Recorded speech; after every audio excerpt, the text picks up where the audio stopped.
ஜெபம் செய்வோம். அன்பின் பரலோக பிதாவே, இந்த நேரத்தில் கூட கர்த்தாவே, ஆண்டவரே உம்மை தியானமாய் ஆண்டவரை தியானிக்கும்படியாய் நீ செய்த கிருபைக்காக உமக்கு நன்றி தகப்பனே. தொடர்ந்து அப்பா, இது 6வது உம்மை தியானத்தில் ஆண்டவரை நீ முழுந்த 6வது பூக்களாய் ஆண்டவரே நாங்கள் தியானிக்க இருக்கிறோம். அப்பா, நீரே எங்களோடு இருந்து வழிநடத்துங்க, நீர் எங்களோடு இருந்து பேசுங்க. இயேசு கிறிஸ்துவின் நாமத்தினாலே ஜெபிக்கிறோம் எங்கள் ஜீவனுள்ள நல்ல பிதாவே, ஆமென். கர்த்தருடைய பரிசுத்த நாமத்துக்கு ஸ்தோத்திரம். 7 பூக்கள் பூத்ததுல 6வது பூக்களாய் நாம வந்துட்டோம். இப்போ என்னாச்சு? முடிந்தது. எல்லாருக்கும் ஒரு சந்தோஷமா இருக்கு. பிரைட்டா இது பேசு முடிய போகுதுன்னு சொல்லிட்டு இல்லை, ஆனா அதுக்கேற்ற மாதிரி ஐயா ஃபர்ஸ்ட் ஸ்டார்டிங்ல லேட் ஆகுதுனால நம்ம கிட்ட முடிக்கிறாங்கன்னு நினைக்கிறேன். இல்லைன்னா என்ன இருப்பாங்க, 1/2 hour எடுத்துட்டு இருப்பாங்க மேல. ஸோ நானும் ரத்தன சுருக்கமாய் முடித்து அடுத்த திருச்சபை கடந்து செல்ல ஆயத்தமாகிறேன். இயேசு காடியை வாங்கின பின்பு முடிந்தது என்று சொல்லி தலையை சாய்த்து ஆவியை ஒப்பு கொடுத்தாருன்னு சொல்லி நம்ம நம்ம வாழ்த்து பார்த்தோம். 6ஆம் பூவானது முடிந்தது அல்லது பூரிப்பு மீட்பு அப்படின்னு கூட நம்ம கூறப்படலாம். ஆண்டவர் சிலுவையில் முடிந்த மிக சிறிய வார்த்தை இதுதான். ஆனா இந்த வார்த்தைக்கு மிக பெரிய அர்த்தங்கள் உண்டு. அதை நம்ம உட்கருத்து வாங்கி அதை நம்ம தியானித்தோம்னா நம்ம மாநில அளவில் அது முடியாது. பரிசுத்த ஆவியானவர் தான் நம்மோடு இருந்து தியானிக்க ஆசைப்படுகிறேன். கர்த்தர் தாமே இந்த வசனத்தின் மூலமாய் நம்மோடு இணைந்து செயல்படுவராக. முதலாவது தலைப்பு சிருஷ்டிப்பு. சிருஷ்டிப்பு ஆதியாகமம் 2ஆம் அதிகாரம் 7வது வசனம். மோசே நியாயப்பிரமாண காலத்துல பாத்தீங்கன்னா சிலுவையின் பாடுகள் மூலமாக நியாயப்பிரமாணத்தின் காலம் முடிந்து கிருபையின் காலம் இப்போ நம்மளுக்கு தொடங்கிட்டு. அந்த சிலுவையில் என்னாச்சு? எல்லாமே அறியப்பட்டது. பல்லுக்கு பல், கண்ணுக்கு கண்ணு, எல்லாமே முடிந்தது. முடிஞ்சு என்னாச்சு? பாவங்கள் எல்லாம் போக்கி நம்மளுக்கு கிருபையின் காலமா தொடர்ந்து நம்ம செயல்பட்டு வரோம். இது எப்போ எது வரைக்கும் இருக்கும் அப்படின்னு சொன்னா, பரலோக ராஜ்யத்தில் குறித்து பரலோக ராஜ்யத்தை குறித்து யார் சொன்னதுங்க? யோவான். பரலோக ராஜ்யத்தை குறித்து யோவான் கூறியது. அது முதல் பிரசங்கித்த முதல் இது இயேசுவின் 2ஆம் வருகை வரை கிருபையின் காலம் தொடரும். ஏன்னா நம்மளுக்கு என்ன ஆச்சுங்க, இந்த சிலுவையில் அறையப்பட்டதுனால கர்த்தர் இயேசு கிறிஸ்து எல்லா பாவங்களிலிருந்து மீட்டு என்ன பண்ணாரு? எல்லாவற்றிலிருந்து விடுதலை ஆக்கி நமக்கு கிருபையின் காலமாக கொண்டு வந்தாரு. 2வது தலைப்பு என்னன்னா தீர்க்க தரிசனம் நிறைவு. தீர்க்க தரிசனம் நிறைவேறதுக்கு நம்ம என்ன பண்ணணும்? யோவான் 4ஆம் அதிகாரம் 34வது வசனம். நான் எதுவுமே வாசிக்க சொல்ல மாட்டேன், கவலைப்படாதீங்க, சந்தோஷமா இருங்க. ஏன்னா வாசிக்க சொன்னா எல்லாம் மேல கீழே தலையில சைட்ல எல்லாம் பார்த்துட்டு என்னன்னா நம்மளை வாசிக்க சொல்றாங்களே அப்படின்னு யோசிப்பீங்க. இருக்கிற நேரத்துக்கு ஏற்ற மாதிரி நம்ம காலம் கடந்து செல்வோம். நான் என்னை அனுப்பினருடைய சித்தத்தின்படி செய்து அவருடைய கிரியை முடிப்பது என்னுடைய போஜனமா இருக்கிறது என்றார். ஆனா ஆகவே அவர் நம்ம என்ன பண்ணுவோம்? எல்லாருக்கும் பரம போஜனமாக மாற்றப்பட்டார். முழுமையான இறை உறவின் நிறைவுக்குள் செல்லும் சூழல் செய்து முடித்தார். ஏன்னா இனி மரண முடிவு என்றது நம்மளுக்கு கிடையாது. நிலை மாறி இயேசுக்கள் இன்றும் என்றும் என்ன பண்ணுவோம்? நிலை வாழ்வதற்கு நம்மளுக்கு வழி கொடுத்துட்டாரு. அது மட்டும் இல்ல, நாம உலகில் அவரின் சித்தம் தன்னை நிறைவேற்றுவதற்கு நம்ம என்ன பண்ணோம்? நம்ம ஆயத்தமாக வேண்டும்.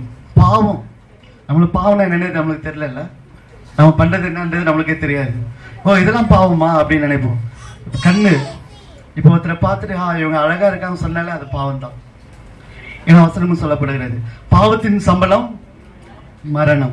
ஏன்னா ரோமர் 6ஆம் அதிகாரம் 23வது வசனம், வெளிப்படுத்தின சுவிசேஷம் 12ஆம் அதிகாரம் 10வது வசனம் அது கூறப்படுகிறது. மற்றும் 1 தீமோத்தேயு 1ஆம் அதிகாரம் 15வது வசனத்துல தேவன் வேத வசனங்களின்படி ஒவ்வொருவருக்கும் ரட்சிக்கப்படுவதே தேவ சித்தம் என்பதை காண்கிறவராய் பாவத்தில் வாழ்கின்ற ஒவ்வொருவருக்கும் என்ன பண்றாரு? அவர்களோடு என்ன பண்றாரு? இணைந்து பாசமாய் பழகி அவர்களை மிகுந்த அன்பையும் பரிதாபத்தையும் காட்டி என்ன பண்றாரு? பாவத்திலிருந்து விடுதலை ஆக்குறாரு, மனம் திரும்ப செய்கிறார். நம்ம என்ன பண்ணணும்? நம்ம பாவத்துல இருக்கான் அப்படின்னு சொன்னா அவங்க கிட்ட நம்ம பேசி அவன் என்ன பண்ணோம்? அன்பாய் பேச என்ன பண்ணோம்? நீங்க இப்படி எல்லாம் பண்ணக்கூடாதுப்பா, இது தப்பு, இது செய்யறதெல்லாம் தவறு, இதெல்லாம் பாவம், கடவுளுக்கு விரோதமான ஒரு செயல் அப்படின்னு ஒரு சில பேருக்கு தெரியாது, சொன்னாதான் புரியும். அப்ப அவங்க சொல்லி என்ன பண்ணோம்? பாசமா பழகி அவங்களும் அதுல இருந்து விடுதலை ஆக்குவது தான் இயேசு கிறிஸ்துவின் முக்கிய கடமையா இருக்கிறது. 1 யோவான் 1ஆம் அதிகாரம் 17ஆம் வசனத்துல இயேசு கிறிஸ்துவின் ரத்தம் சகல பாவங்களை நீக்கி நம்மை சுத்திகரிக்கும் அப்படின்னு கூறப்படுகிறது. வசனத்தின்படி என்ன பண்ணாரு? கல்வாரின் சிலுவையில நம்முடைய பாவங்களை அக்கிரமங்களை என்ன பண்ணாரு? முடித்து வைத்தார். அவர் முடிந்தது என்று சொல்லி தன் ஆவி என்ன பண்ணாரு? பிதாவினிடத்தில் ஒப்பு கொடுத்தார். சாபம். சாபம்னா என்னங்க? சாபம்னா நமக்கு நல்லாவே தெரியும். ஏன்னா எல்லாருக்கும் நம்ம சாபத்தை குத்துருவோம்ல. நம்ம ஏதாவது ஒன்று பண்ணோம்னா என்ன பண்ணுவோம்? இவன் நாசனமா போவேன், இவன் போய் நம்ம கிட்ட இப்படி பேசிட்டானே அப்படி என்ன பண்ணுவீங்க? சாபத்தை கொடுத்து ஈஸியா நம்ம எல்லாருமே என்ன பண்ணுவோம்? சாபம். அந்த சாபம் வந்து ஆதியாகமம் 1ஆம் அதிகாரம் 14 - 19 முடிய. ஏன்னா ஆதியாகம்னா இந்த சாபம்னா வருது ஆதியாகமத்துல ஸ்டார்ட் ஆயிடுச்சு. யாரால ஸ்டார்ட் ஆனது? முதல் சாபம் சர்ப்பம். ஆதியாகமம் 1ஆம் அதிகாரம் 14 - 15 வசனங்களை தேரும். அவருக்கு என்ன கடவுள் என்ன பண்ணாரு? உயிரோடு இருக்கும் அளவு நாளெல்லாம் என்ன பண்ணுவீங்க? மண்ணை தின்பாய்ன்னு சொல்லிட்டு சாபத்தை கொடுக்குறாரு. 2வது சாபம் ஏவாள் என்ன பண்ணாங்க? சர்ப்பம் சொன்னதை கேட்டு என்ன பண்ணாங்க? அந்த கனியை சாப்பிட்டுட்டாங்க. ஏன்னா நிறைய வஞ்சகமா பேசி என்ன பண்ணிச்சு? அதுதான் லேடிஸ் என்ன பண்ணலாம், ஈஸியா கவுத்தலாம் அப்படின்னு சொல்லுவாங்க. ஆனா இந்த காலத்துல முடியாது, அந்த காலத்துல அப்படி நடந்திருக்கிறது. ஆதியாகமம் 1ஆம் அதிகாரம் 16வது வசனம். கர்ப்பவதியா இருக்கும்போது வேதனையோடு பிள்ளையை பெறுவாயின்னு சொல்லிட்டு என்ன பண்ணாரு? அவர்கள் சாபத்தை கொடுத்துட்டாரு. 3வது சாபம் என்னது? தன் மனைவி என்ன சொன்னாலும் கேட்டு பாடுன்ற மாதிரி இருக்குது. யாரு? கணவன். அவன் என்ன பண்ணாரு? மனைவி சொன்னதும் அவர் இணங்கிட்டாரு. இணைஞ்சு என்ன பண்ணாரு? அவரு விச்சகனை சாப்பிட்டதுனால அவருக்கும் சாபம் வந்துச்சு. 3வது சாபம் என்னன்னா, ஆதியாகமம் 1ஆம் அதிகாரம் 17 - 19 பாத்தீங்கன்னா தெரியும். பூமி உன் நிமித்தம் சபிக்கப்பட்டிருக்கும், நீ உயிரோடு இருக்கும் நாளெல்லாம் வருத்தத்தோடு அதன் பலனை புசிப்பாய். நீ பூமிக்கு திரும்ப மட்டும் உன் முகத்தில் வேர்வையாய் ஆகாரம் புசிப்பாய். நீ மண்ணா இருக்கிறாய், மண்ணுக்கு திரும்புவாய். யாருக்கு அதிகமான சாபமா இருக்குது? இவனுக்கு தான். ஏன்னா தூண்டுதல் பண்ணவனுக்கு அதிகமான தண்டனை தான். ஆனா அது உடனே இருந்து இவர் சொன்னது செய்திருக்க இவருக்கும் தண்டனை அதிகமாயிடுச்சு. ஏன்னா வேர்வை சிந்தினா ரத்தம் சிந்தி நீ சம்பாதிச்சதான் உன் குடும்பத்தை நீ வாழ முடியும். கடைசி வரைக்கும் நீ என்ன பண்ணும்? வேலை செய்துதான் ஆகணும் அப்படின்னு சொல்றாரு. அது மட்டும் இல்ல, நீ மண்ணிலிருந்து எடுக்கப்பட்டதான் மண்ணுக்கு போவாய் அப்படின்னு சொல்லிட்டாரு. வியாதி எதனால வருதுங்க? பாவம் சாபத்தினால வியாதி வருது. மத்தேயு 9ஆம் அதிகாரம் 2ஆம் வசனத்துல திமிரவாதக்காரன் என்ன பண்றாரு? உன் படைக்கை எடுத்து நட என்று சொல்லி அவனுக்கு குணமாக்கிறாரு.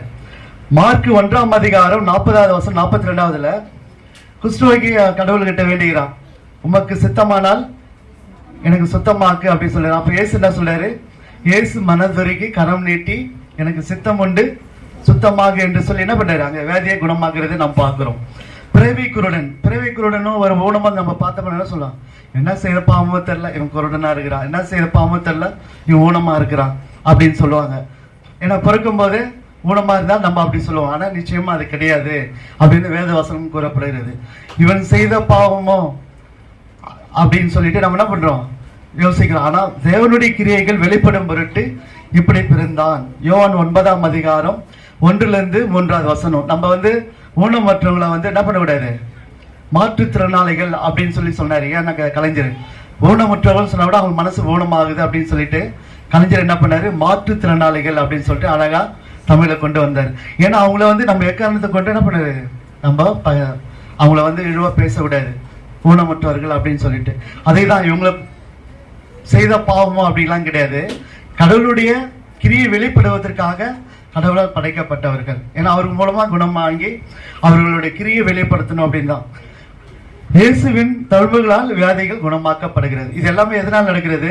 கல்வாரின் சிலுவையில அவர் தழும்புகளால் என்ன பண்ணாரு?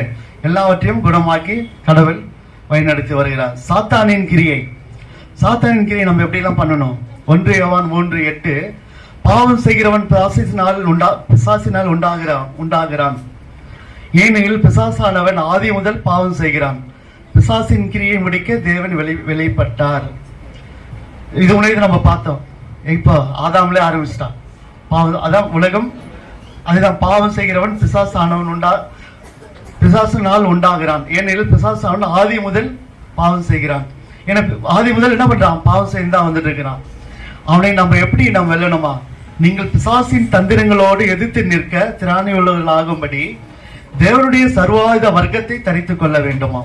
எபேசியர் 6ஆம் அதிகாரம் 11ஆம் வசனத்துல ஃபுல்லா வாசித்து பார்த்தீங்கன்னா, ஒரு சோல்ஜர், ஒரு வீரர் எப்படி நம்ம போருக்கு போகும்போது எப்படிலாம் நம்ம உடம்புக்குள்ள போட்டுக்கணுமோ, இப்ப கிரிக்கெட் ஆனா கூட என்ன பண்றாங்க? காலு அது என்ன சொல்றது, மேட்டு அதெல்லாம் கட்டிக்கிட்டே பத்திரமா போறாங்க. அதே போல சோல்ஜர் வீரர் போகும்போது என்ன பண்ணுமா, தலையில ஹெல்மெட்டு, அந்த சர்வாயுத வர்க்கம், 20 கச்சை கட்டியது, ஒவ்வொருத்தரும் ஒவ்வொரு வசனங்கள். நீங்க அது முழுசா படிச்சு பார்த்தீங்கன்னா அது தெரியும். நம்மளுக்கு ஒரு நாள் ஃபுல்லாக கூட அதை பேசலாம். ஏன்னா அந்த அளவுக்கு அந்த வான மண்டலங்கள் பிரசாசனை கட்டி போடுறதுக்கு நம்ம சர்வாயுத வர்க்கத்தை நாம் தெரிந்து கொள்ள வேண்டுமா. ஏன்னா அந்த அளவுக்கு மிலிட்ரி மேன் எப்படி ஒரு போருக்கு போகும்போது எப்படி இருக்கணுமோ அதுபோல நம்ம வசனத்தின்படி நம்ம என்ன பண்ணோம், சாத்தானை ஜெயிக்க வேண்டும். கர்த்தராகிய இயேசு கிறிஸ்து அடிக்கப்பட்ட ஆணின் மூலம் நமக்கு விரோதமான எல்லா பிசாசின் கிரியும் முடிக்கப்பட்டது. மரணத்துக்கு அதிகாரியான பிசாசானவனை தமது மரணத்தினால அழைக்கும்படி அப்படியானார். எபிரேயர் 2ஆம் அதிகாரம் 14, 15 வசனம் நீங்க வாசித்தீங்கன்னா தெரியும். தரித்திரம், டிஎஸ்ஐயா சொன்னார்ல, அந்த நிர்வாணியா பண்ணி அவங்கள சாவடிக்கிறது செய்யறது, இவங்களாம் யாரு, மூட நம்பிக்கை உள்ளவர்கள். அவங்களுக்கு தான் இந்த வசனம். 1 தீமோத்தேயு 6ஆம் அதிகாரம் 6ல-10 பார்த்தீங்கன்னா தெரியும். பண ஆசை எல்லா தீமைக்கும் வேறா இருக்கிறது. சிலர் அதை இச்சித்து விசுவாசத்தை விட்டு வழுவி அநேக வேதனைகளால் தங்களை உருவ குத்தி கொள்கிறார்கள். ஏன்னா பண ஆசைனால் என்ன பண்றாங்க, பாவங்கள் செய்யறாங்க. பண ஆசைனால் என்ன பண்றாங்க, உடம்பை கட்டுகிறாங்க. இரவும் பகலும் வேலையை பார்த்து என்ன பண்றாங்க, உடம்பு கட்டுகிறாங்க. கடவுள் வந்து என்ன சொல்றாரு, இன்றைய வேலை போதுமானது, என்னது இன்னைக்கு போதுமான அளவுக்கு பாது, இன்னைக்கு போதும் அப்படின்னு சொல்றாரு. அதான் இன்னைக்கு வேலைகள் பாடுகள் எல்லாம் ஒன்றுதான். அது போல இன்னைக்கு பாடுகள் அது போதுன்ற மாதிரி சொல்றாரு. நம்ம என்ன பண்றோம், ஆசை, பண ஆசை. நம்ம நைட்டு பார்த்தோம்னா இன்னும் கொஞ்சம் ஓட்டி அதிகமா வரும், இன்னும் கொஞ்சம் சம்பளம் அதிகமா வரும். அதை வச்சு நம்ம இன்னும் கொஞ்சம் ஆடம்பரமா வாழன்னு நினைக்கிறோம். ஆனா அது வாழ்வதற்கு உனக்கு உடம்பு நல்லா இருந்தது தானே. கோடி கணக்கில் சொத்து இருந்து உன்னால திருப்தியா சாப்பிட முடியலன்னா பிரயோஜனமே இல்லையே. அதான் நோயற்ற வாழ்வே குறைவற்ற செல்வம் சொல்லிட்டு அன்னைக்கு அந்த திருக்குறள் கூறப்படுகிறது. ஏன்னா நோயில்லாத வாழ்வு தான் குறைவற்ற செல்வம். நிறைய செல்வங்கள் இருந்தா கூட நம்ம மன நிம்மதியா வாழணும், அதுக்கு நோய் நொடிகள் இல்லாத வாழணும் அப்படின்னு சொல்றாங்க. மார்ட்டின் லூதர் கூட அந்த சின்ன ஒரு கதையை நான் சொல்லி முடிக்கிறேன். தனது வாழ்க்கையில நெருக்கத்தின் பாதையில கடந்து சென்றிருந்தார் மார்ட்டின் லூதர். அப்போ அவர் உட்காந்து வீட்டுல உட்காந்து ஜெபம் பண்ணிட்டு இருக்கும்போது அந்த செவத்துக்குள்ள உள்ள வந்து சாத்தா அசுத்த ஆவி வந்து அவர் செய்த பாவங்கள், அக்கிரமங்கள், அவரு அது என்ன சொல்றது, நிறைய பட்டியலிட்டே வருது. ஏன்னா அவருக்கு தெரியாத நிறைய பாவங்கள் கூட பண்ணியிருக்கலாம். எல்லாவற்றையும் என்ன பண்ணுது, பட்டியலிட்டு எழுதிட்டே வருது. இவரு ஜெபம் பண்ணிட்டே இருக்கிறாரு. திடீர்னு ஜெபம் பண்ணதை நிறுத்திட்டு அவர் அந்த சாத்தானை பார்க்கும்போது அது அப்படியே ஒரு வெளுப்பாப்பாகுது. என்னடா நம்ம இவ்வளவு எல்லாத்தையும் எழுதிட்டு வரோம், எல்லாத்தையும் பார்த்துட்டு அமைதியா நம்மளை பார்க்கறானே அப்படின்னு சொல்லிட்டு கடைசி என்ன சொன்னாரா, நீ போட்ட எல்லாத்தையும், நீ எழுதின எல்லாத்தின் மேலேயும் அக்கிரமங்கள் பாவங்கள் எல்லாத்தையும் சொல்லிட்டே வந்தல, எல்லாம் எழுதிட்டு வந்த அது எல்லாத்தையும் மேலே சிலுவை போடு அப்படின்னு சொன்னாராம். கர்த்தராகிய இயேசு கிறிஸ்துவின் ரத்தம் சகல பாவங்களையும் நீக்கும் அப்படின்னு சொன்னோன்னே அந்த சிலுவை போடுன்னு சொன்னோன்னே ஒரு செகண்ட்ல காணாம போயிடுச்சான். அதுல இருந்து தீயாவின் கருத்தினாலே அவர் செய்த பாவங்கள் பட்டியலிட்டு அந்த அறை முழுவதும் எழுதி கொண்டிருந்தான். அப்போ வந்து பிரசங்க லூக்கா 1ஆம் அதிகாரம் 18ஆம் வசனத்துல, ஏன்னா அது அந்த சிலுவை போட்ட உடனே என்ன ஆச்சு, அந்த சாத்தான் பறந்து போயிடுச்சு. ஏன்னா இயேசுவின் ரத்தம் அந்த அளவுக்கு வல்லமை உள்ளது. யோவான் 6ஆம் அதிகாரம் 40-54 கூட பாத்தீங்கன்னா லாசரு மரித்து போகிறான். அப்ப அவன் சகோதரி என்ன பண்றாங்க, ரபி ஆண்டவரே நீர் இங்கே இருந்தீரானால் என் சகோதரன் மரித்திருக்க மாட்டான் அப்படின்னு சொல்றாங்க. அப்போ வந்து இயேசு என்ன சொல்றாரு, யோவான் 11ஆம் அதிகாரம் 24ஆம் வசனத்துல இயேசு சொல்கிறார், நானே உழுத்ததிலும் ஜீவனமாய் இருக்கிறேன், என்னை விசுவாசிக்கிறவன் மரித்தாலும் பிழைப்பான் அப்படின்னு சொல்லி என்ன பண்றாரு, மரித்த லாசர் 4 நாள் ஆகிய என்ன பண்றாரு, இவரோட எழுப்புறாரு. யோவான் 11:25 அவருடைய சித்தம் வெளிப்படுத்தப்படுகிறது. 1 கொரிந்தியர் 15ஆம் அதிகாரம் 51-52 எல்லாம் நோட் பண்ணீங்க. தேவனுடைய ஆலயத்தில் பரிசுத்த தலம், மகா பரிசுத்த தலம் சொல்லிட்டு 2 தலங்கள் இருக்கிறது. அதுல யாரெல்லாம் போவாங்க, ஆசிரியர்கள் மட்டும்தான் போவாங்க. ஆராதனை செய்யும் போதெல்லாம் 1ஆம் கூடாரத்துல நித்தமும் பிரவேசிப்பார்கள். 2ஆம் கூடாரத்துல பிரதான ஆசிரியர்கள் மட்டுமே தான் என்ன பண்ண, வருடத்து ஒரு முறை ரத்தத்தோடு பிரவேசிப்பார்கள். அந்த ரத்தத்தை தனக்காகவும் தம்முடைய ஜனங்களுக்காகவும் தப்பிதங்களுக்காகவும் என்ன பண்ணுவாங்க, செலுத்துவார்களாம். அப்புறம் மாம்சமாகி கிறிஸ்துவோ சிலுவையில் அறியப்பட்டு என்ன பண்ணாரு, அந்த திரை சிலைகள் கிழிக்கப்பட்டு ஆண்டவர் நம்மோடு இணைந்து என்ன பண்ணாரு, அந்த அப்பா பிதாவே என்று கூப்பிடுகிற அந்த உரிமை நம்மளுக்கு கொடுக்கப்பட்டது. அந்த திரைசிலை கீழ்க்கப்பட்டது என்னாச்சு? புறஜாதி மக்கள் எல்லாரும் உள்ள வந்து நேரடியாக ஆண்டவரை தொழுது கொள்ளும்படியான நல்ல ஒரு சாக்கியத்தை உருவாக்கி கொடுத்தார்.